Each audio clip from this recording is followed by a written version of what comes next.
एक छोटी सी बस्ती थी जहां रात के अंधेरे में पेड़ों की परछाइयां भी डराने लगती थीं।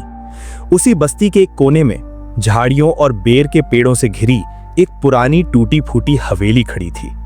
लोग उसे भूतिया हवेली कहते थे। बुजुर्गों का कहना था कि जब हवेली में रात होती है तो वहां से चीखें, खिड़कियों का अपने आप खुलना बंद होना और दीवारों से फुसफुसाहटें सुनाई देती हैं।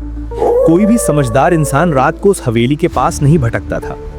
लेकिन ये कहानी 4 दोस्तों की है, गुरप्रीत, विक्की, गोलू और सोनू की। एक दिन ये चारों बस्ती के चौराहे पर बैठकर चाय पी रहे थे।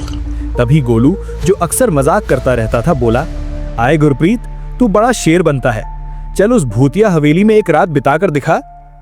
विक्की, जो थोड़ा गंभीर स्वभाव का था, बोला, गोलू बेकार की बातें मत कर, वो हवेली सच में मनहूस है।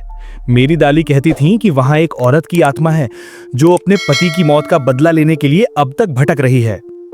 सोनू, जो सबसे छोटा और सबसे डरपोक था, सहमते हुए बोला, मैं नहीं जाऊंगा यार, मुझे बहुत डर लगता है भूतों से। लेकिन गुरप्रीत को यह सब बस अफवाहें लगी। उसने चाय का कप जमीन पर रखा और जोश में बोला, ठीक है, आज रात चलेंगे उस हवेली में और मैं सबको साबित करके दिखाऊंगा कि भूत वूत कुछ नहीं होता। रात के ठीक 11 बजे चारों दोस्त टॉर्च और छोटा सा बैग लेकर हवेली के बाहर खड़े थे। हवेली का गेट जंग लगा हुआ था और हवा की एक सनसनाती लहर से वो चीक की डरावनी आवाज करता खुला। सोनू ने गुरप्रीत का हाथ कसकर पकड़ लिया। भाई, अभी भी समय है, चल वापस चलते हैं। गुरप्रीत ने कोई जवाब नहीं दिया और दरवाजा धकेलकर अंदर चला गया। बाकी तीनों भी डरते डरते पीछे हो लिए। अंदर सब कुछ वीरान, धूल भरा और सड़न की बदबू से भरा था। पुरानी दीवारों पर धुंधली तस्वीरें टंगी थीं, जिनके चेहरों में भी कोई रहस्य झलकता था। जमीन पर चलते ही हर कदम पर खड़खड़ की आवाज होती थी। गोलू ने मजाक करते हुए कहा, यहां तो पार्टी का माहौल है, बस भूतों को बुला लो। लेकिन तभी ऊपर की मंजिल से जोर की आवाज आई, धड़ाम। सबका दिल उछलकर गले में आ गया। शायद कुछ गिरा है ऊपर से, गुरप्रीत बोला। विक्की ने रोका, रुक जा पागल, ऊपर मत जा। लेकिन वो सुन कहां रहा था, सीढ़ियों की तरफ बढ़ गया। ऊपर एक कमरा था, एकदम अंधेरे में डूबा हुआ। टॉर्च की रोशनी में एक पुराना पलंग और एक भारी अलमारी दिख रही थी। अलमारी के पास दीवार पर एक तस्वीर टंगी थी, एक औरत हाथ में तलवार लिए। उसकी आंखें टॉर्च की रोशनी में भी चमक रही थीं, मानो देखने वालों को घूर रही हों। सोनू ने घबराकर आंखें बंद कर लीं। तभी अलमारी से खट खट खट की धीमी मगर स्पष्ट आवाज आने लगी।